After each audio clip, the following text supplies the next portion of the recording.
a super nerd when I was a kid. Like, I liked video games, I liked comic books. I was the youngest mage in the D&D campaign I was a part of with 30-year-olds in the Yardbirds in Centralia, Washington. Thank you. And I was also that kind of kid that always smelled like Cool Ranch. You know what I mean? Like, someone have corn nuts? Oh no, it's just Alicia. Cool. Just, you know, scared of water, scared of life. You know, this is how I live my life. So is that. So I, you know, maybe rightfully got teased a lot. And I was also that greasy kid that was like reading Stephen King too early in your class. You know, I had my own pet cemetery. No big deal. But here, okay. So before you really freaked out, I just want to say my house was next to a highway. Okay. So, you guys know how the story ends. So a lot of animals lost their lives, and I was like, I could let their ghosts haunt our home, or I could give them each proper Christian burials. You know? And just to make it like fun for me, I would like put sticks in the little graves and Sharpie a name I came up with each of them, give them each a background that I told people. I made a little sign that said Alicia's Pet Cemetery. Asked everyone in my house over and over, like, you guys, you know anything else to do today? Want to take a tour of the pet cemetery? And they're like, no, Alicia. And my sister, she was super popular and cool, and her tetherball was in our backyard that my dad built for her, which was basically just a big piece of wood and a rope, and he duct taped a soccer ball to the rope. And so she was cool. She brought friends over to play tetherball all the time. And then, but unfortunately, her tetherball was like right next to my pet cemetery. So it was a lot of like, oh my God, don't look at my sister, just keep walking. And because I'd be out there digging a hole, you know. And then her friends would come by, and if they got too near me, I'd be like, you're walking upon sacred ground! And I just run.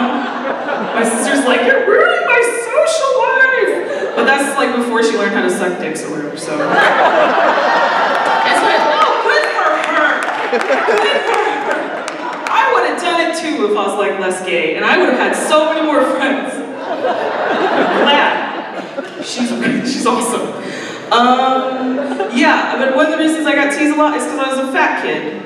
My nickname, not surprisingly, my nickname growing up was Alicia Obesia. Right, okay, which is sad. But here's the thing, I'm like from Lewis County. I don't know if any of you guys know where that is, but if you ever drive to Portland from Seattle, that space between Olympia and Portland, where you're like, don't get out of the car, we'll pee in Portland, like that's where I was from. Like everyone I'm friends with on Facebook from there, like all their profile pics are them just like holding a dead animal. And they're just like, my dick is huge and I killed it with my dick, or whatever those guys think. They don't cap the pic, I don't know, but I assume. But those guys, so they thought of Alicia Obesia, so I feel like that is an accomplishment for them, and they can barely read. They deserve that praise. It's good. Because like when I was little, I got teased for being fat. I mean, at least it was invented. Turns out, still fat. I'm gonna surprise you guys.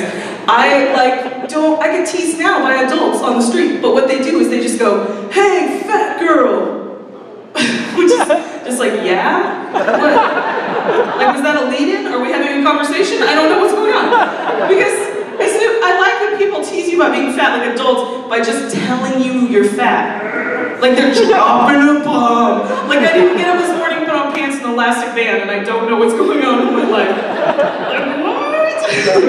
Actually, when I just got interviewed recently on the radio, the guy's like, can we talk about, like you said, the fat kid thing? Is it okay if we call you chubby? I mean, do you consider yourself chubby? And it was just like, no, I'm fat. Are you kidding me? That would be really annoying if I was like, I'm just kind of chubby. Like, fuck that shit. I barely have a neck. Like, whatever.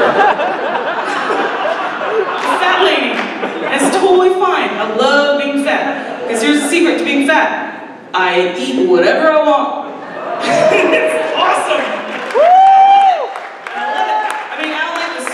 Sweating I could do without, but the food is fucking great. It's just like when I'm like walking down the street, like eating an ice cream cone, like not in the summer, there's always like some girl is like, I bet that's the best part of her day. And it is. So, touche, lady. You are correct. I love her. eating food. I'm actually just thinking about ice cream right now. Give me a second. Sorry. I actually just got insurance through the nation or whatever, and I got to go to Planned Parenthood and catch up on some PAPs, which was good. Get my expired IUD removed, whatever. So it's just, what? Are you picturing it now? Sorry. Was that too much? Okay. It was anyway. I got that removed, and it's gone now, so it's fine. And after it happened, the doctor said to me, she's like, you know what? I just really want to tell you I'm very proud of you for coming in and getting this taken care of. And I'm like, oh, thank you. And then she said, and the next thing we're going to need you to do to get control of your life is we're going to need you to lose some weight. So this is what I said to her. I'm like, okay, don't take this in a sexist way, because like you're a medical professional, but you're also just my vagina doctor. So if I get so fat that you can no longer access my vagina, right, then we can talk about diet plans. But if you get in and out, tell me whether or not I have cancer or business is through here, man.